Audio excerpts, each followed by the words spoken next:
Hi, welcome to Cross Cultural. I'm Rebecca, and today I'm going to be watching a YouTube video on the 11 different reasons why India is different to any other country. I'm genuinely really excited to watch this video because I really find learning about different countries and the way in which our lives are so different, depending on whereabouts we live, the climate, the heat, the even the names of the supermarket are so different, and I find it really interesting. And I think that this video is gonna teach me more about it, and the difference in the way that people in Scotland go about their day-to-day lives compared to the way that people in India go about their day-to-day lives, which is really interesting to me actually.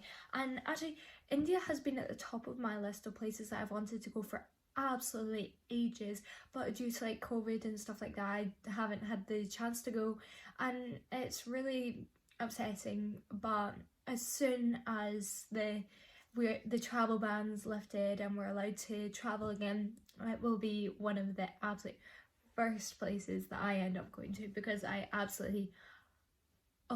love it. I'm so excited to travel again. And okay, anyway, so let's get started. And actually also, this video might actually also give me some pointers of places that I can go and things that I can do when I go to India. So anyway, let's get started. She's absolutely gorgeous.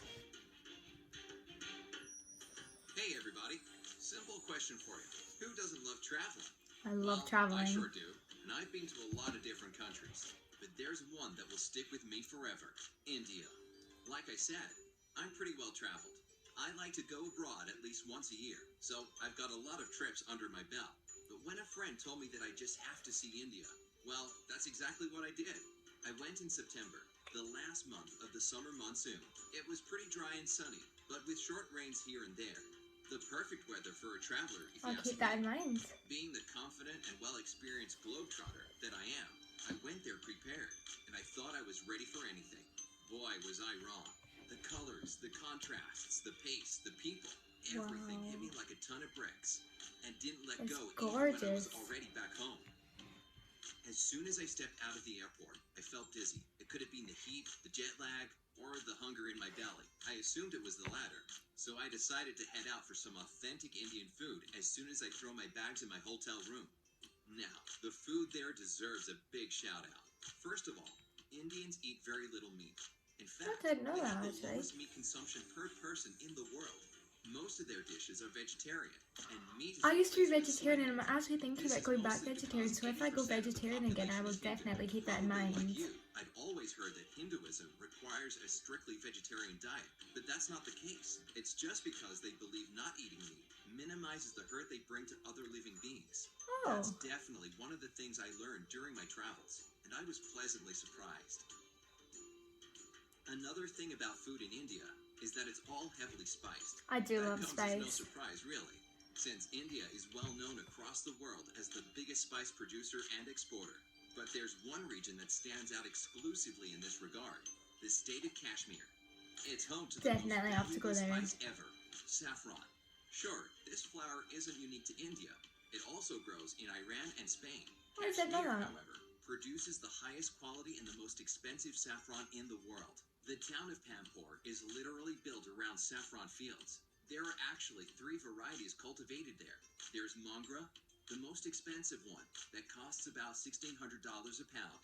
Then you've got Lutcha, which, interesting enough, is less pricey at $1,000 per pound. Less pricey. Yet saffron £1,000. is the purest. And finally, there's Zarda. It's the cheapest, but only compared to other varieties, because $250 a pound isn't exactly what I call cheap. Anyway, India's spice game is definitely on point. So, I found a good place to eat, and as soon as I saw the menu, I remembered that Indian is also famous for its large variety of teas, or as the locals call it, chai. You should see the sheer number of options. I never thought there could be that many types of tea. If you're a tea drinker, I'm sure you know Darjeeling and Assam. But have you ever heard of Karnataka or I can't say I have. Does Munnar ring a bell? I don't blame you. I had no idea that these kinds exist either, and those are just the tea-producing regions. There's even more once you get into the types of chai by adding particular spices and herbs. Take, for example, masala chai, which is made with cinnamon, ginger, cloves, and I actually herbs. have heard of I that. personally fell in love with butter tea. It's so thick and creamy. I could drink it by the gallon. Basically, you take tea leaves, some butter, hot water, and salt. Mix it all up and thank me later. I'll try that later on then. With a full belly and plenty of chai pumping through my veins, I was ready for some sightseeing. I landed in New Delhi, so I spent the rest of the day walking around and taking in all the sights. Whenever I go abroad, I like to carry a little phrase book in the local language. Well, That's a really if you good ever idea, find yourself in actually. India, you're gonna need a really big book because there are actually 22 officially recognized languages there. English is among them.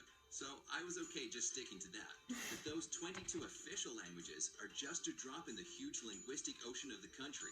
By different accounts, there are from 122 to 300 major languages spoken in India, as well as up to 1,600 lesser known ones. How do they... Basically, if you travel from one town to another, you'll hear Nice. people talking a different language. And if you happen to go to another state, you can forget everything you might have learned in your previous location.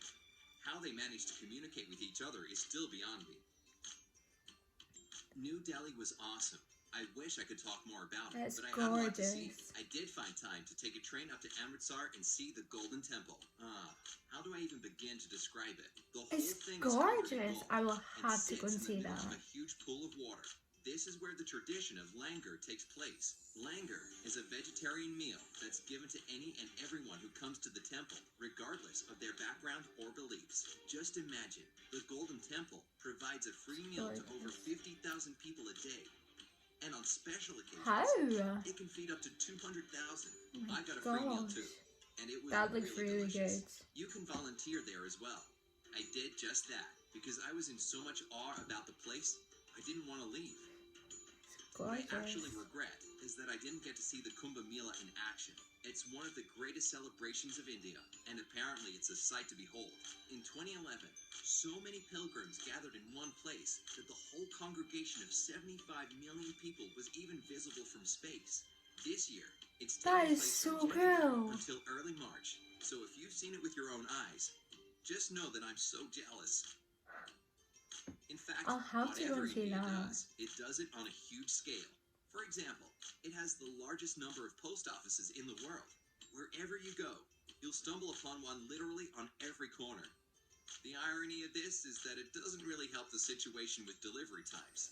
One Indian guy told me it's totally normal to wait for your package to be delivered in 2 weeks' time, even if it was sent That's from a a nearby long town. time. But hey, patience is a virtue. But it doesn't stop there.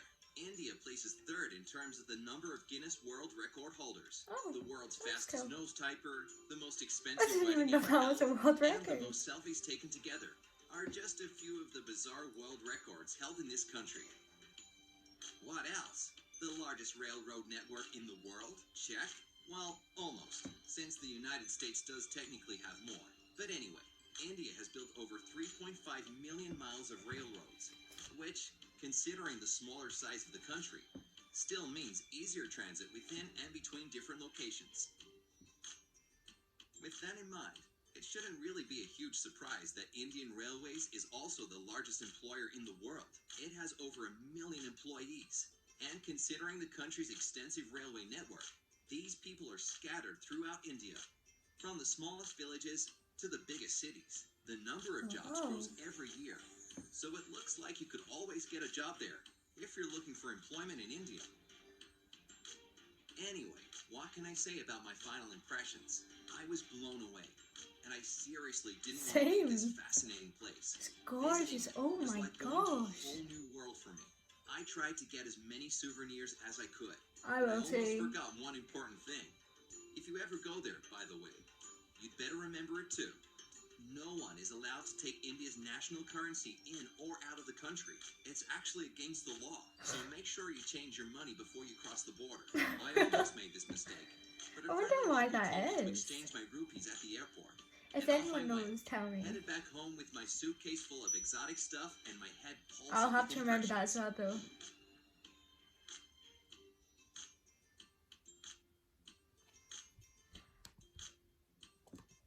Wow, that is incredible.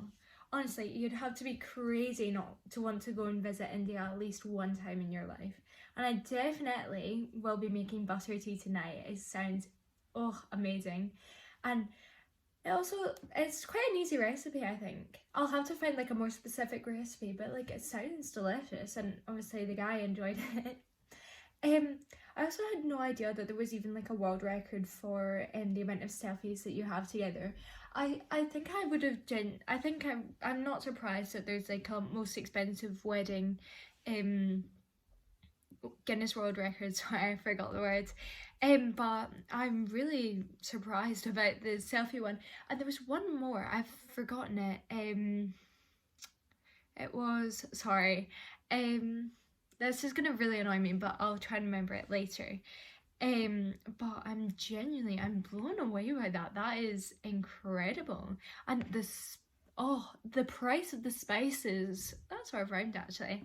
That, oh my gosh, that is really expensive. And the fact that like like everything's like built around the saffron farms. Sorry, I forgot the word fields, sorry. Is wow, that is really cool. Anyway, let me know what you think and in the comments, and if you enjoyed, please like and subscribe, and I will see you next time, I guess. Thank you. Bye.